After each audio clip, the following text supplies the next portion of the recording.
Now, from a young age, she has been in the spotlight, singing with her sisters in one of the world's most famous girl bands, the Nolan sisters, and over the years she's battled cancer. She lost her dear husband Brian to illness, but has come out on the right side, and she's here this morning with us to tell us how she coped with Brian's death, and indeed what the future holds for the Nolan sisters. Good morning, Linda. Good morning. How are you? By the way, can you settle something for us? Were the family from Raheny originally? Raheny. We I lived was in right. Raheny. See, I knew that. Our dad was from Clontarf, Yeah. Mum was from Inchicore, and we lived in Raheny. You lived in Raheny, because I remember Colleen saying that to me. Yeah. Now, it's very interesting that you're here for a whole variety of reasons, because this country has had a love affair and a fascination with you forever, even though, I mean, you know, I think last year, when you went on tour last year, was the first time you performed together in how many years? 25 years, 25 yeah. years. Oh, God. It's amazing the way they came out for you too, wasn't Absolutely. Well, you know, when they asked us to do it, we were all, yeah, we'd love to do it, but what if nobody wants to see us? And we did the O2 in Dublin. It was just amazing. We had the best time. Now, it's Breast Cancer Awareness Month this month, and this is something that's a subject that's very, I suppose, raw in one sense, but also very close to your heart, because you've had it, Yeah. Anne has had it, and Bernie's just been diagnosed with it. Yeah, Anne was diagnosed in 2000, I was diagnosed in 2006, and Bernie was diagnosed in April of this year, but she's just finished her treatment and she is cancer-free. She had her chemo first, then she had a left breast mastectomy, and well, we all saw the pictures in the paper, and she decided to go bald, and looked good on it too. She did. I said to her, "Thank God you had a good-shaped head, love." But she had big blue eyes. Yeah, and all, so we had a woman who was on the programme yesterday, a lady called Orla Winters, who went through the same thing, and she decided to do that, and she had a great selection of scarves and turbans and all the rest of it. Well, she looked phenomenal. It's very brave, though. I wasn't brave enough to do that. I kept my hair went grey. I used a thing called a cold cap that they use, which kind of freezes the hair follicles to stop the chemo getting rid of your hair. But yeah, it's a very brave thing to do, I think, for a woman. Because I remember you saying, did you say in the notes that when you were told that what struck you first was not, I have cancer and I'm going to die, was that, oh, I might lose my hair? Yeah, well, I never thought I was going to die. I thought, this is not going to kill me. I won't let it. But yes, oh my God, I'm going to lose my hair. Yeah, I know, and I felt really bad about that. But apparently it is a thing that a lot of women think. Men always think I'm going to die, and women always go, I'm going to lose my hair, you know. When were you diagnosed? The end of January 2006. Now, your beloved Brian had cancer at that stage. Did he have skin cancer? He had skin cancer, yeah. So the C word wasn't unknown in the house? No. And I'd gone from being a carer for him, if you like, to being the patient. So it kind of gave us both an idea of what it was, you know, what like on either side. Well, I don't know how well you can prepare for something like that, but I suppose that was a start. Now, in the middle of all of that, of course, you lost Brian as well. Yeah. Brian died 2007, September 2007. And you've been together, what, 27 years? 27. Well, we'd been together 28 years. We'd been married for 26 years. And I lost half of me. So the soulmate and the love of the life. And of course he was also, I mean, apart from being your husband, he was also a musician, and he was your tour manager. He looked after you. He was my manager, yeah. He was my tour manager when we were with the girls for 2 years. He was 2 or 3 years he was our tour manager, and then when I left, we left together, and yeah, we were together 24/7. So it was just, you know, even now. Pretty good relationship to go 27 years these days anyway, but also to do it and do it professionally as well. Yeah, well, you know, it worked for us. I know it doesn't work for everybody, but for us, we fell in love, we got married because we wanted to be together. And it does sound a little bit cheesy, I suppose, but it did work for us. You know, yeah, we bickered, whatever, but we had a great, fabulous time. And you know, it's been such a hard time for me grieving. I'm still obviously grieving. It's been 3 years. It was his birthday yesterday, actually. But and I think that's because I had such a fabulous marriage. Well, you know, if it is the soulmate and literally the other side of your coin, then and it goes for whatever reason, then there's an enormous hole there that will never be filled again. Yeah, absolutely.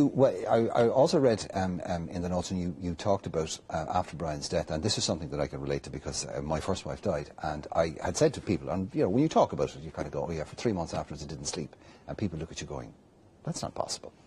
And they don't understand the kind of, once the haze and the fog lifts, the kind of manic quality. And everybody goes back to their lives, and you're still stuck there thinking. And you haven't woken up out of it yet. Yeah. But you literally, you can't sleep because you don't want to sleep and you don't want to wake up. You feel guilty sleeping. Yeah. You feel guilty for smiling, guilty for sleeping, You know, and the loneliest time in your night. life is at night. You think you're the only person that's awake at 3 o'clock. And for me, the minute the sun came up, I'd go into a deep sleep. But any couple will tell you that maybe the most intimate moments in their lives are those minutes Absolutely. at night on the pillow before you go to sleep, where you say whatever your last thought is, or whatever your first thought for the next day. Yeah, I still get into bed every night and think, oh, it's not here. Oh, there's nothing lonelier than that empty space on the other side of the bed. However, yeah, you found a remedy. Now let me show you. It looks like a torture. It's called a yantra mat. It's a what? A yantra mat. Yeah. And I had I started taking sleeping tablets when I finished my cancer treatment. I'd had trouble sleeping, and then I came off them. And then when Brian died, and then our mum died 3 months later, and I again couldn't sleep at all. And I was depressed, and it was a vicious circle of things. And a friend phoned me who'd heard about the yantra mat and asked me, you know, to try it out.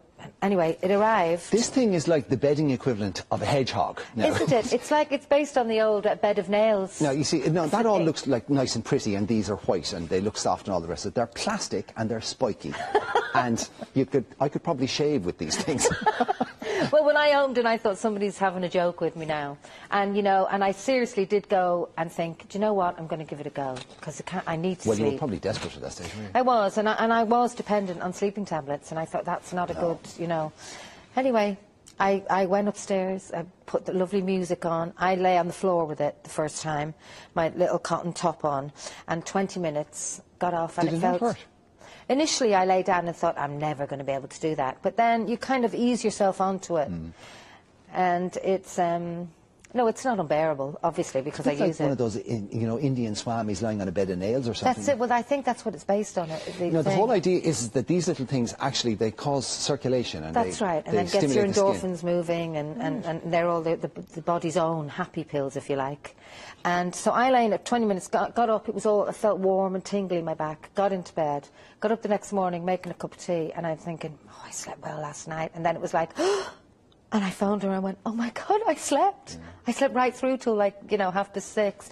And so I don't know medically, because I'm not a medical person. But it worked for you. But having not been able to sleep and been dependent on sleeping tablets, the Antramat has been an absolute godsend. It's also good for pain relief on, backache and posture and... Well, blood flow, increased blood flow is what helps heal wounded or injured areas of the body. So if it does that, then obviously it really I can understand the science of it. Very quickly before we go, Linda, because we have to wrap up now, people will want to know, it was such a success when the girls got back together again last year. You have to do it again. I'm assuming that you're planning what? We're hoping. We you have need to get Bernie fixed and well again. Bernie needs to recover now from her surgery. She's had she had a mastectomy and a reconstruction at the same time. She's got her results, she's cancer-free, so she has to recover from her surgery. She's going to be touring herself at the beginning of the year in Calendar Girls. Right. And we are hoping that having a book out, the four of us, a book out at the beginning of the year, and please God, touring at the end of next year, because we had an absolute ball. Okay. The other thing I want to say just before it goes is that it is Breast Cancer Awareness Week, and with yourself, Anne and Bernie, there is the possibility of the gene in the family. You're going to have the test. I've had the test. Bernie's had her results. She's negative. Okay. So you don't have BRCA1 anyway? Well, Bernie doesn't know, and they don't think I will have, but they have given me the test. Okay. So I'll be getting my results in November, so fingers crossed. We wish you all the very best. Thank you. Linda, Nolan, thank you very much indeed. Now, can I just quickly say happy birthday to David? He's 30 tomorrow, my cousin. All right, is he He'll all be watching. Yeah, I'm not sure where he is, but it's his birthday tomorrow. He's 30, so okay. God bless. We're going to get drunk. Why not? We'll take a break. See you back here in a few minutes.